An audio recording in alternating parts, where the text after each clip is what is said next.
All right, welcome everyone. Today we're taking a deep dive into some classic South African food products. Sounds delicious. It really does. I think this is going to be more than just a snack break, though. Hmm? We're about to uncover some really fascinating stuff. From historical accounts and personal anecdotes, Mm. it's all here.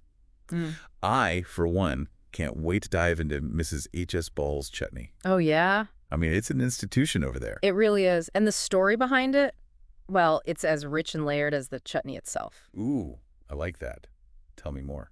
Well, you see, the recipe, it reflects all the different cultures that have influenced South African food. It goes all the way back to 1919 when Amelia Ball. Wow, 1919. Yeah, Okay. she got the recipe from, well, a recipe similar to it from a Malay woman. The woman had shared it with her mother, and that's kind of how this unique blend of sweetness, tanginess, and spice was born. That's a great story, a recipe that transcends generations and cultures. Exactly, and it just goes to show you how culinary traditions can intertwine and evolve. So true.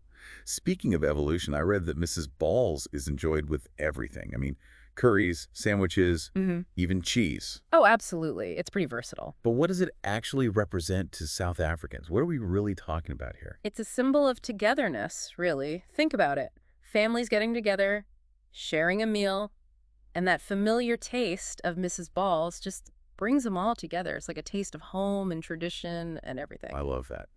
It's incredible how food can do that. Yeah. Speaking of comfort and tradition, Mm-hmm. we got to talk about Ouma's rusks. Ah, yes, the twice-baked treats. They really do embody the warmth and generosity of, well, a grandma. That makes sense because Ouma actually means grandmother in Afrikaans. No way. Really? Yep, adds a whole other layer to those heartwarming treats. It really does. What about the origin story? Oh, it's fascinating. These rusks were created by Elizabeth Ann Grazenstein Okay. during the Great Depression. She actually baked to support her family during that time. Wow. So not only are they delicious, but they also show resilience. Yeah. Exactly. Resourcefulness, too. A true testament to the spirit of South Africa, I'd say. Definitely. I can just imagine having those rusks with a cup of coffee or tea Oh, on yeah. a nice, crisp morning. Okay, but we can't forget about a product that just screams childhood joy. Chappies Bubble Gum. I was just thinking about that. Those brightly colored wrappers, the long-lasting flavor. I mean, come on. Oh, and those did you know facts on the inside of the wrapper, remember those? Of course. They started printing those in the 70s. They added this whole educational thing to bubblegum. Genius, if you ask me. I actually used to collect those. It was so fun learning all these little bits of trivia. It's interesting, right, how something as simple as bubblegum can spark curiosity and a love for learning. Absolutely. For so many South Africans, Chappies just represents a carefree time. Simple pleasures. A time of discovery. Exactly. Okay, so we've talked about the sweet. Now let's get to the savory. We got to talk about all gold tomato sauce. It's like the official sauce of a braai, right? Absolutely. It's been a staple at Bryce since 1913. Wow. 1913 again. Right. It's that perfect mix of sweet and tangy, and it's thick. Perfect for just slathering on anything off the grill. It wouldn't be a braai without it. It really wouldn't. It's amazing how certain foods just become part of a culture's traditions. Yeah. It goes beyond just the taste. It's about the experience, the memories, and the sense of connection. Right. Speaking of long-lasting traditions, we got to talk about Black Cat peanut butter, a classic. Oh, yeah, Black Cat. It's been around since the 1920s. It's smooth, creamy, and that rich peanut flavor. It's been a favorite for almost a century. Wow, a century. And the branding is iconic, too. The Black Cat logo, the slogan. Spread of good taste. Yeah. All of it just screams quality and nostalgia. It really does feel like more than just peanut butter. It's like a taste of home. Yeah. Like something that transcends generations. It really speaks to how powerful consistency and quality are. When a product is that good for that long, it owns a place in people's hearts and pantries. And I think that's what's so fascinating about all of these products. They're more than just food, really. They're like cultural touchstones. They really are. They evoke a sense of identity and history and shared experience. It's like each one holds a piece of the South African story. And by exploring these products, it's like we're getting a glimpse into the heart and soul of a nation. Exactly. It's incredible. It really is incredible how much these simple products mean to South Africans. It's like each bite brings back all these memories and feelings, right? It's true. It really connects people to their heritage, especially for South Africans living abroad. Oh, I bet. Like a little taste of home thousands of miles away. Exactly. Those familiar flavors can really help with homesickness, like a tangible link back to their homeland. I can totally see that. It's like a reminder of childhood, of family, all those special moments. But what makes these products so special? I mean, why these ones? Is it just the taste, or is there something more? That's a good question. I mean, the quality is definitely there. They've been around for ages. And the taste is consistently good, decade after decade. They're reliable, like a good friend you can always depend on. Like that jar of Mrs. Balls that's been in the back of your pantry forever. Exactly. But it's more than just that, you know. These products, they represent a shared heritage, a collective memory that ties South Africans together, no matter where they are in the world. It's like a culinary handshake, I guess. Yeah. Like you said, a shared experience. Yeah. And that feeling of shared experience, it's powerful stuff. It makes you feel like you belong, like you're part of something bigger. You know, it's funny. We've been talking about these products as separate things, but they're all part of a larger story, really. Oh, for sure, like a tapestry of South African culture. That's a great way to put it. Each product adds its own unique thread.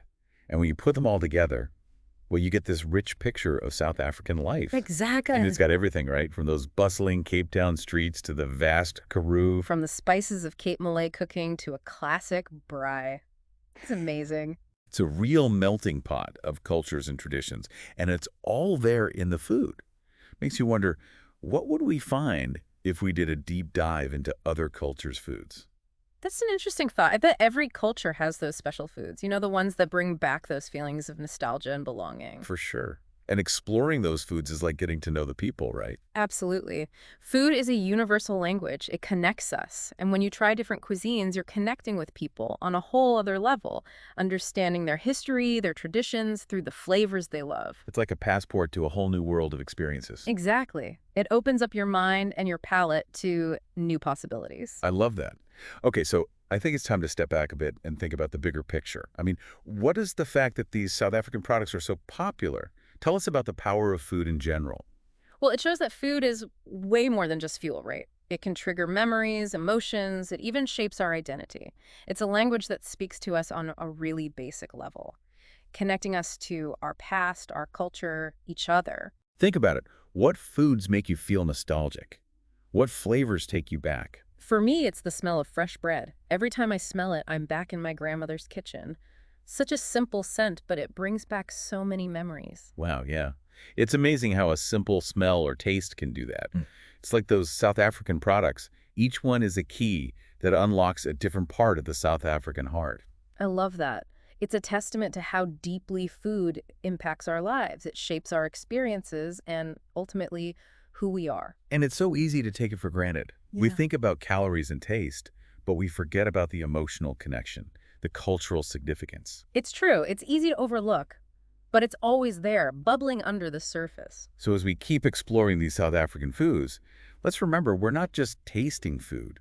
We're tasting history, tradition, the heart of a culture. Makes the whole journey that much more delicious, don't you think? Yeah, it really does. And it makes you think, right? Every culture is going to have those special foods, the ones that bring back all the memories and feelings of home. Oh, absolutely. Every culture does. But it's like their own secret language, one that you only get if you're part of that culture. I like that. A secret language. And that's why exploring all these different cuisines is so cool. It's a chance to connect with people on a deeper level, Yeah.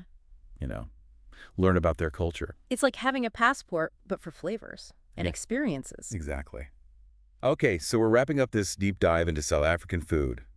What's the one thing you hope our listener takes away from all this?